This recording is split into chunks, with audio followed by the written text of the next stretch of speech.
how can we make a bigger impact on our sellers? How can we make the process smoother? How can we make our marketing messages better? How can we get our investors paid in a more timely or the reporting better? So I've just switched my lens because I don't need to go prove myself through money. And now I can look at everything through the lens of how do I make this better? That's what I'm trying to do right now forever. And when you focus on impact and not on money, I think if, hopefully you'll have me on this podcast in another 3 years from now, I'll tell you that I earn more money or am earning more money in this business than real estate.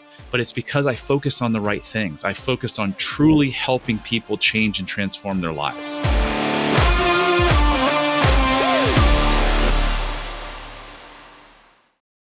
Hey friends, welcome back to the CarrotCast podcast. I'm your host, Brady Winder, and this is the podcast where we help agents and investors build businesses of freedom and impact. And what better person to talk about building a business of impact than Mr. Brad Chandler, our guest today. Welcome back, Brad. How you doing, man?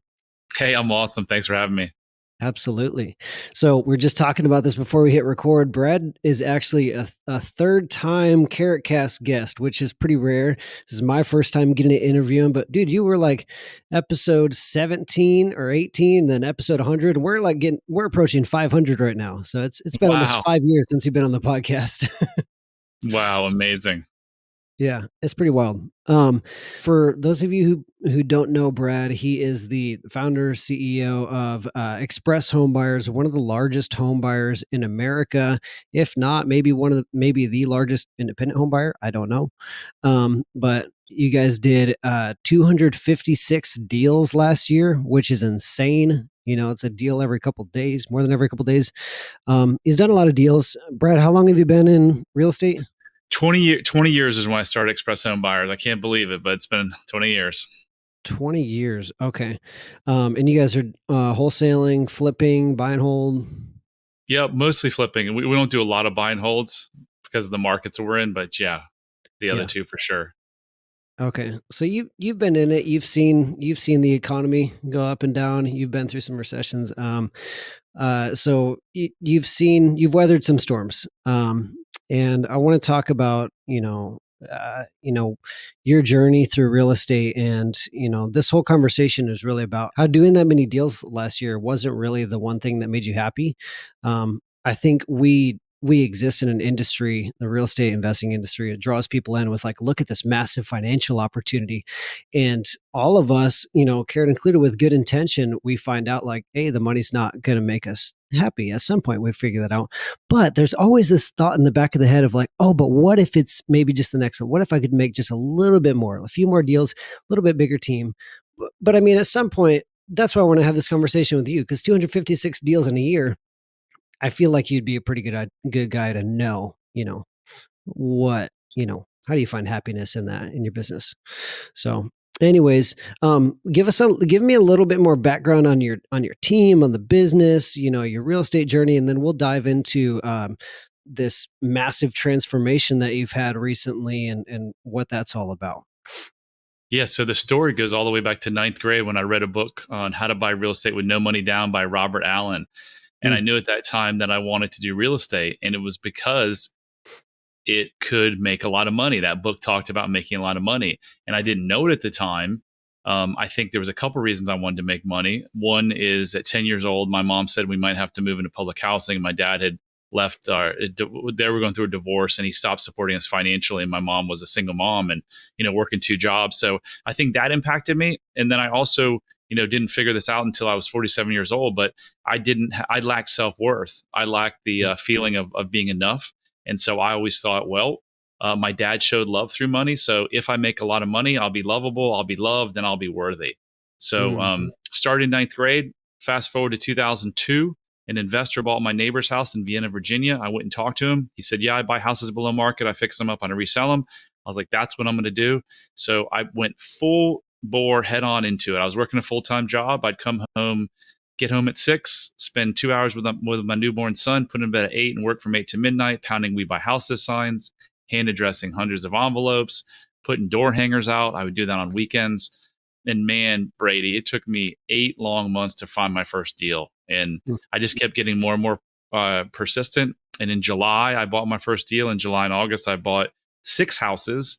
came to my boss in October, said I quit, came home, told my wife at the time that. She's like, "Are you insane? Like, we have a newborn kid and I have two kids. Like, how are we gonna survive?" And I was like, "We'll be fine." And here we are, 4,000 houses later, and we're not still married, but I'm fine. Everything's fine. Yeah. Oh my goodness. So that's about 3 months from getting your first deal to, "Hey, I quit." That is amazing. Yeah. So July till October. Yeah. Yeah. Five months if I'm doing the math. 3 months. No, you're right. 3 months. Wow. Oh my goodness. I had $60,000. Somehow I'd scraped together $60,000 and I thought I was rich. I was like, this will last me. Yeah. Oh my goodness. That's wild. What was it like after that? Was it like were you lucky enough to get deals consistently, or was it like, "Oh crap, this is harder than I Yeah, thought?" yeah.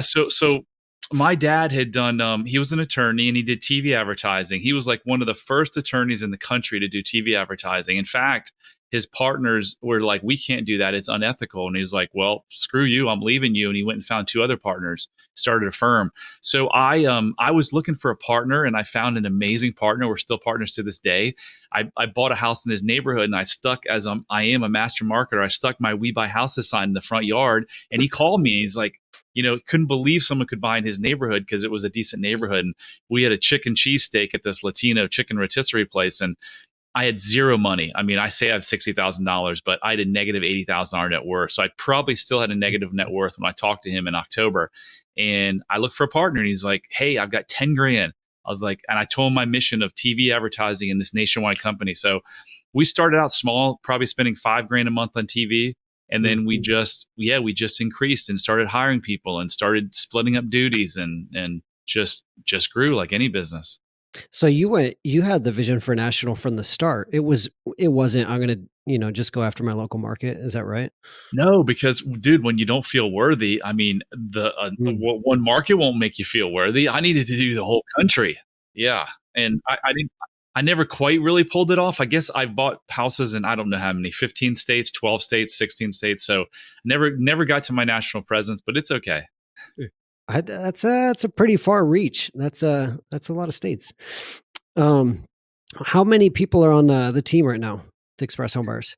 So we have about 12 full-time virtual assistants in the Philippines, and I think we have about 14 of us full-time in our Springfield, Virginia office. Okay. And you're in Springfield, right? Or close by? Yeah, so we operate in the DC Metro, the Baltimore Metro, and then believe it or not, Los Angeles Metro. We have a home buying specialist with boots on the ground that lives there. Okay, nice. And how many, I feel like this is a critical part for people to know, how many hours a week are you spending on the business? An hour. So my question was wrong. No hours, it's 1 hour. 1 hour. Singular. That's amazing. How long have you been able to be that little involved? I think for the last 6 months, I lose track of time pretty easily, but I think for the last 6 months, I have worked about an hour. And then a year ago, I was probably working, 20 hours, Okay, that's 15, still 15, 20 hours.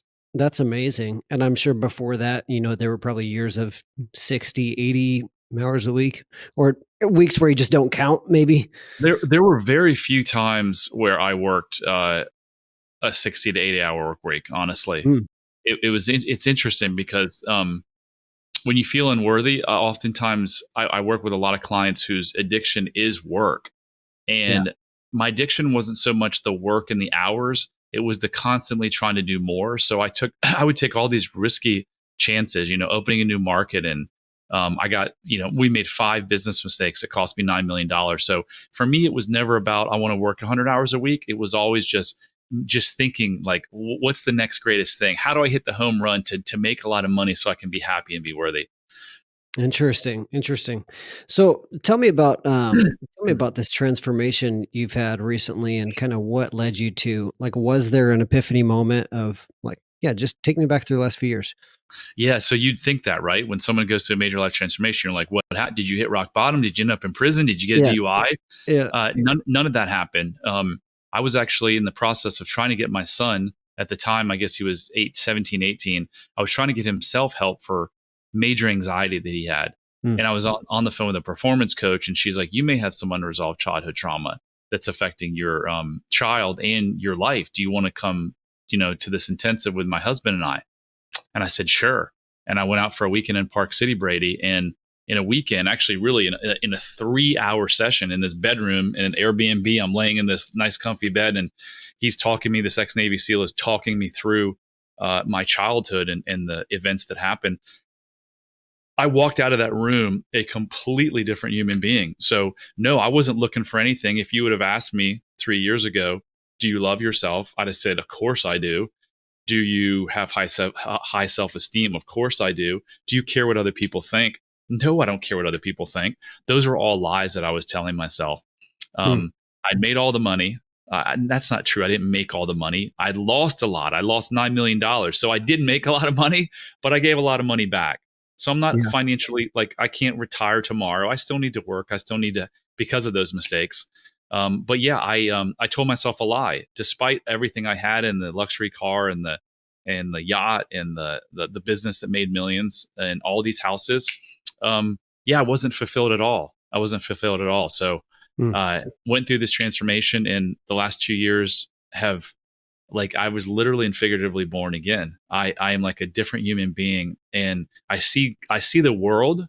I see everything through a different lens now, and it's this lens of beauty and joy, and uh, I don't have any bad days anymore. I mean, life is just so joyous and so beautiful. And so I decided, hey, this is why God put me on this planet. I've got to give this gift back, because I literally have crafted this proven process that in 5 weeks can, like, radically transform your life. So that's Mm. my deal, and that's all I'm going to do for the rest of my life, is to help people find the same freedom and joy that I felt or Yeah. found. That's amazing, man. I appreciate your vulnerability and transparency and sharing that. What I think is really cool is, you and I talked a few weeks ago, and so I got a little bit of teaser for this conversation. But I did some digging. I went and listened to your podcast, and I went and said, like, what is Brad Chandler up to? And I wanted to find out, like, is he serious about this? Because sometimes people will think they've had a big change, they get really excited about it for a moment, and then they move on, and then they're some different place. But no, this is like, you're really passionate about this message, you're living it, and so I think that's awesome. It take me back to that Airbnb, that conversation with the ex-Navy SEAL. What was that like? Yeah. So he asked me to come up with times in my life where I felt a lack of control, that control was taken from me, that I had some type of trauma, and that I had some type of stress.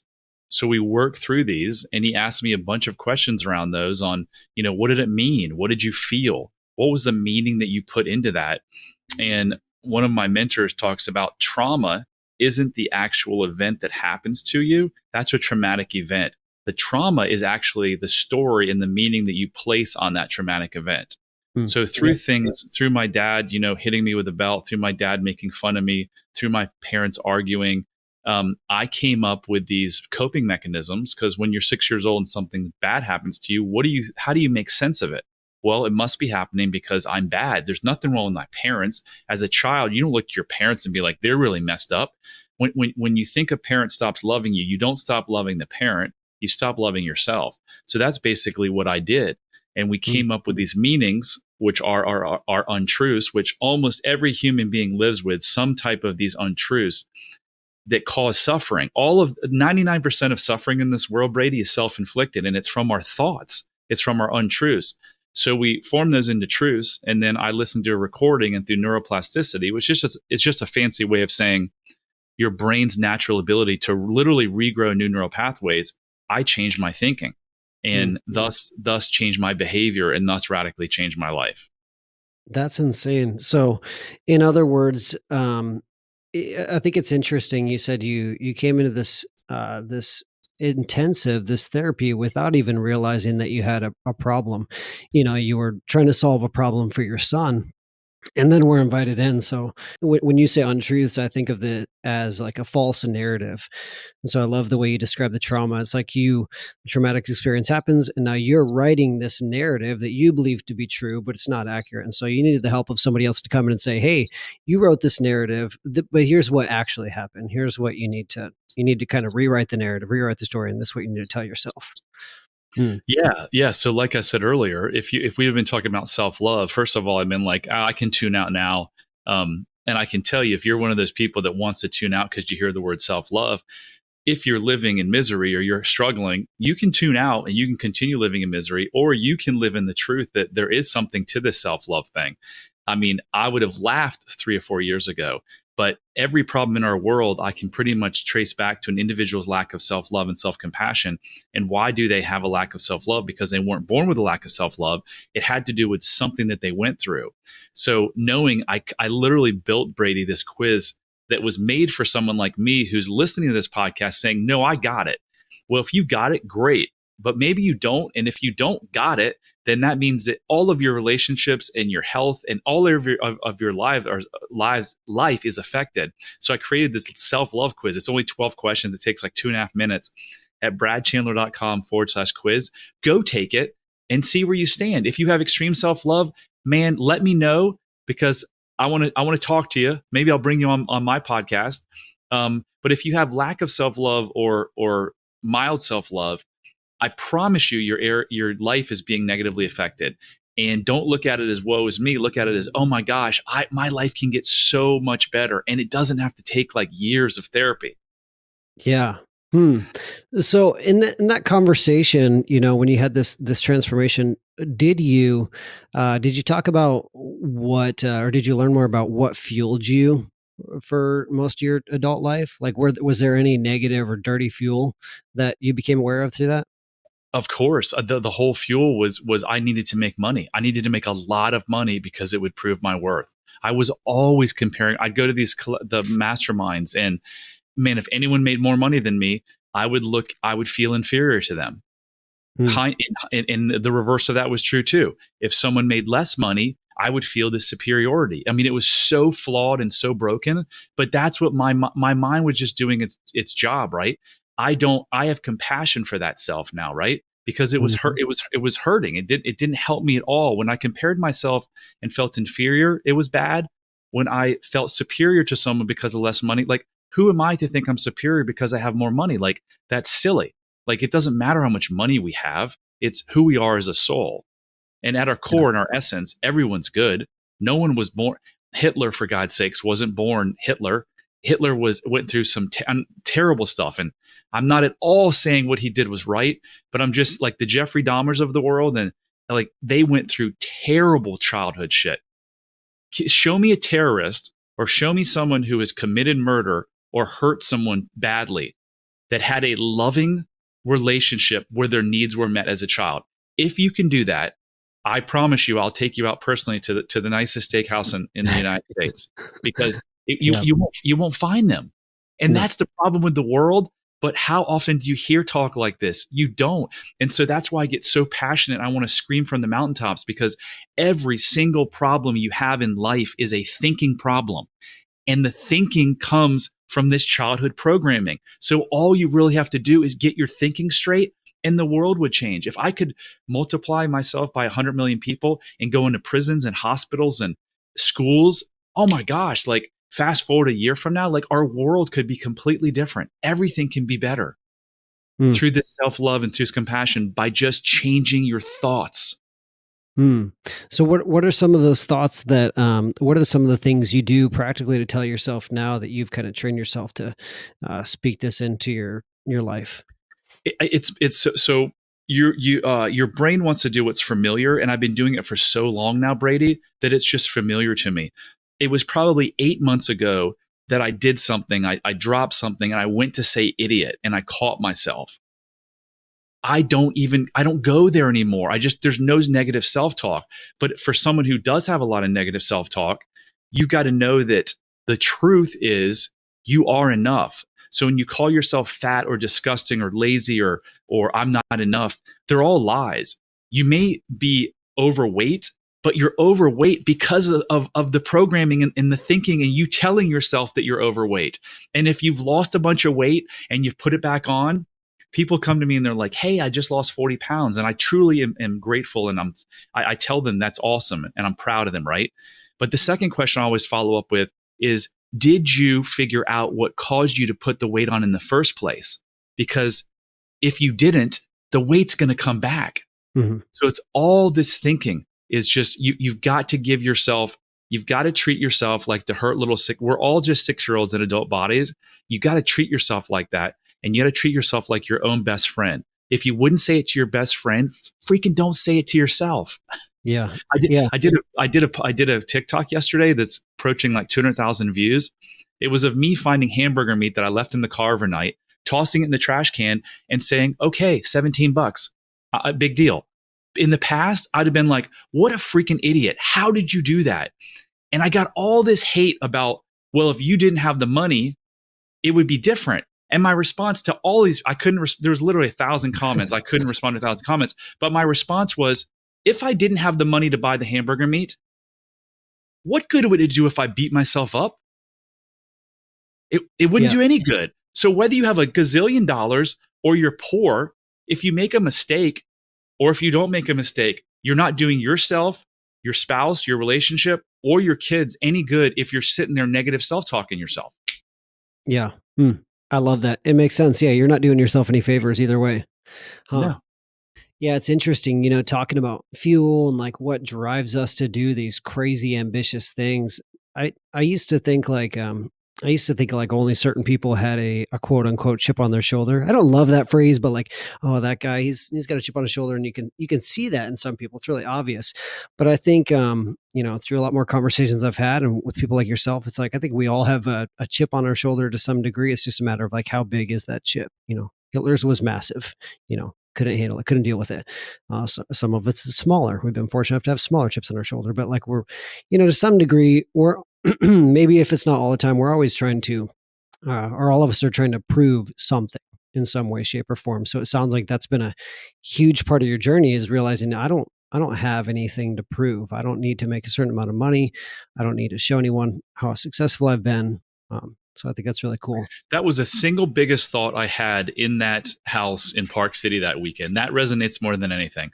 I felt like a huge weight was lifted off my chest. And I was like, oh my gosh, I don't have to prove anything, because it wasn't me that wasn't enough. It was my father and the way he felt about himself. It was never about me. And I was just like, oh my gosh, I don't have to prove anything anymore. And guess what? Now that I don't have to prove anything, I can be myself. I can be my authentic self. I don't need to go smoke weed and drink a couple of drinks before I go hang out, because I can be myself now. I don't need to hide behind it.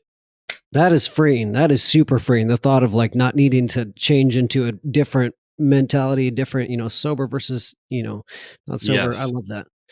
You've been through this change. You made a lot of money.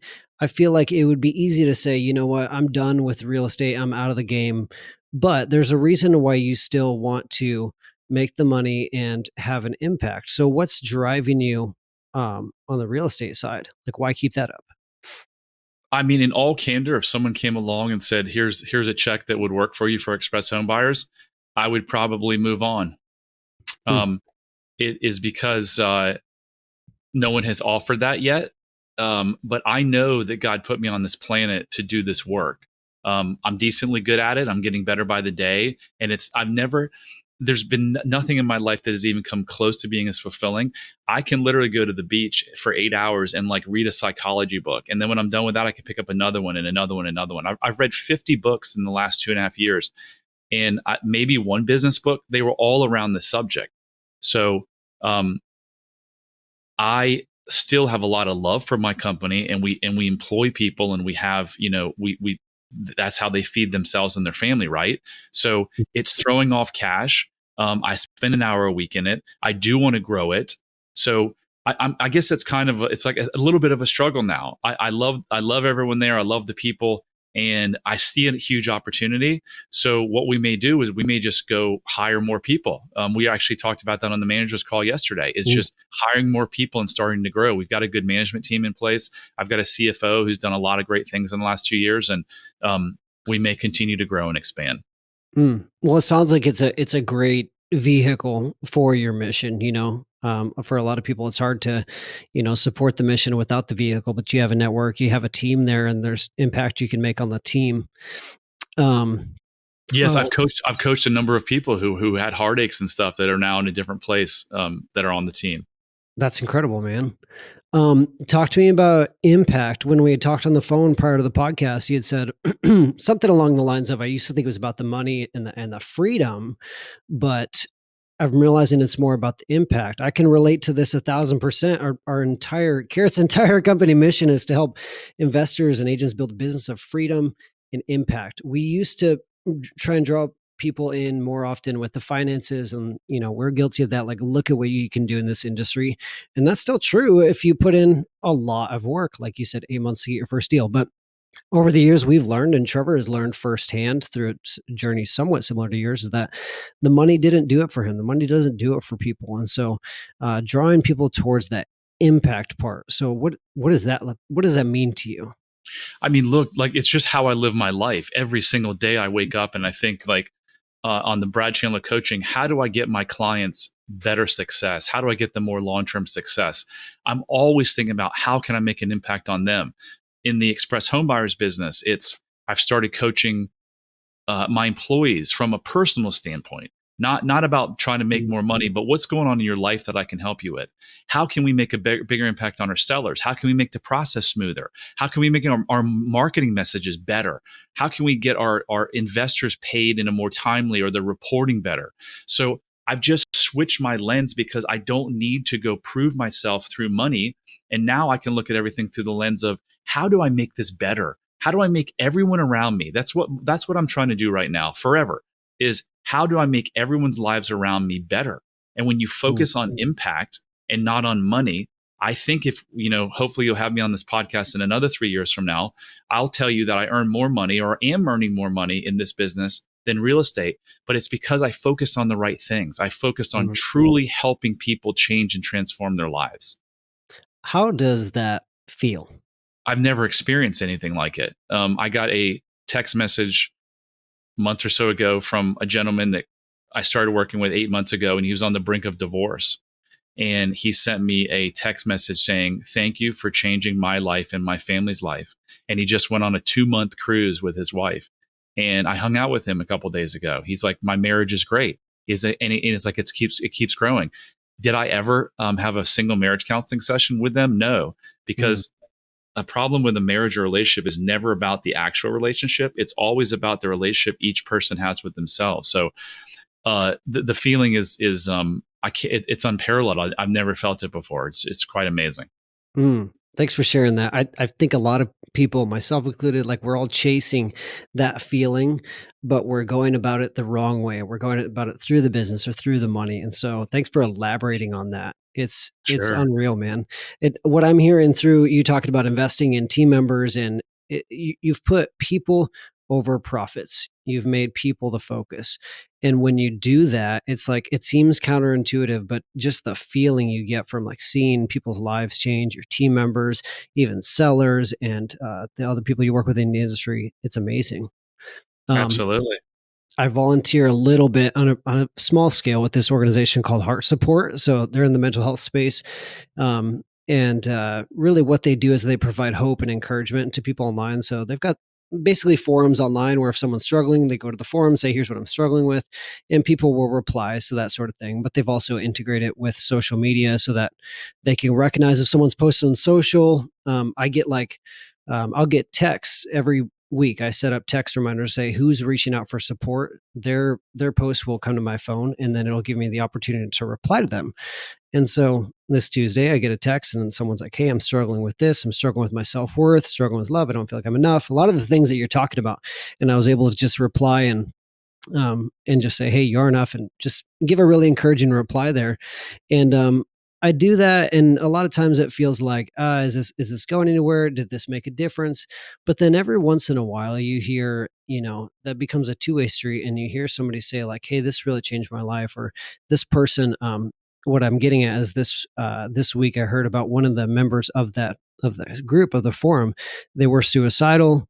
Through the forum, through the support that they got, they were no longer suicidal, and they're rebuilding their life. And I'm like, just through some words of encouragement and someone taking the time out of their day to do that, they're alive. I'm like, that is just incredible. Like that's So amazing. awesome. Like you said, it's unparalleled. Yeah. What else can you compare that to? There's no amount of money that can stack up against that. Yeah. Yeah, I mean, weren't we all put here to help people? At the end of the day, like when you're sitting on your deathbed, no one's going to be thinking about the cars they drove or, how much money they made or how many hours they worked. They're going to be just to be thinking about the lives they've changed. I Mm-hmm. hope. Yeah, I hope so. I got a couple more questions for you, and then we'll wrap it up here. You said you read 50 books in the last couple of years. That's a lot of books. It is a What lot of books. what stood out? What do you think would be most useful for our audience? The Way to Love is the number one book I recommend to everyone on this subject. It's by Anthony DeMello. And the second book that I recommend right behind that is Radical Acceptance by Tara Brach. Radical acceptance. Okay, The Way to Love and Radical Acceptance. That's cool, man. Mhm. And then this is a little bit of a deviation, but one thing I wanted to talk about before we wrap up the call is what, you've scaled a very large team and a very large flipping investing business. What would you say to someone that has a small team right now, or they're a solopreneur and they're looking to scale it to even half of what you're doing? Um, just around having the right expectations, some of the struggles that you saw with scaling that. What would you say to encourage them? Again, start with impact, figuring out how you can just make everything better, and don't try to, shiny object syndrome, try to grow too fast. I think people are critical, people and systems, but people even more critical than systems is go get the right people aligned with your core value, and hopefully your core value or, good core values that are going to serve people. And then just one thing I didn't do well is really focus on the numbers, like manage your company via the numbers. If you're not good at financials or don't like that part of it, there's a lot of fractional CFO companies out there now. You have got to manage your business by the numbers. Hmm. Interesting. So in the beginning of this podcast, you said master marketer. Obviously, we're all big nerds about marketing over here at Carrot. Do you feel like the people aspect and looking at the numbers rigorously is you would set that above your marketing? When I say look at the numbers, I should have said like marketing is a big number, right? In this business, you've got Yeah. to be always looking at, hey, what's your cost per lead? What's your cost per deal? Where are they coming Mhm. from? Yeah. I mean, I built my company on marketing. I'm not sure why I left that out, but marketing is huge. I did it through TV advertising to begin with. And now we do, much like everything everyone else does. So Yeah. Okay. I love that though, and I appreciate you sharing that. That's how we hire and grow a Carrot. That's how we encourage our members to scale their businesses is focusing on the people, hire by your core values because it's going to make everything else so much easier. If you get somebody who's aligned with your values and they're teachable, it's so much smoother than trying to do the opposite. absolutely. Cool, man. Well, where can people find you? You threw out the self-love quiz. So if you guys missed that, bradchandler.com/quiz, he's got a really cool quiz you can check out. Um, How to Be Happier for Entrepreneurs podcast. I got a chance to check out. You got a great podcast. Thank Anything you. else you want people to go check out? No, just go. BradChandler.com has it all. I do put out a daily message, which you can, and I'm on all the social media platforms at bradchandler.com/contact. And just know that if you're suffering, whether it's a relationship or your business or some type of addiction or depression or anxiety, there is a better way. You weren't made to suffer. You deserve joy and you deserve love and you deserve, deeply connected relationships. And it all is possible. You just have to take the first step. And if I can help you, great. If I can point you in the direction of someone that can help you, great. I'm here for you. Like you've heard me say this many times. I'm here to make an impact. If I can make an impact on your life, reach out to me. My cell phone's actually on the link. If you need me, call me, and I'll help you any way I can. I love that. Well, thanks again, Brad, for your transparency, vulnerability, and just sharing your story with us. I've really appreciated it. I know our audience does too. And everybody listening and watching, thank you. And we will see you all next week. Bye now.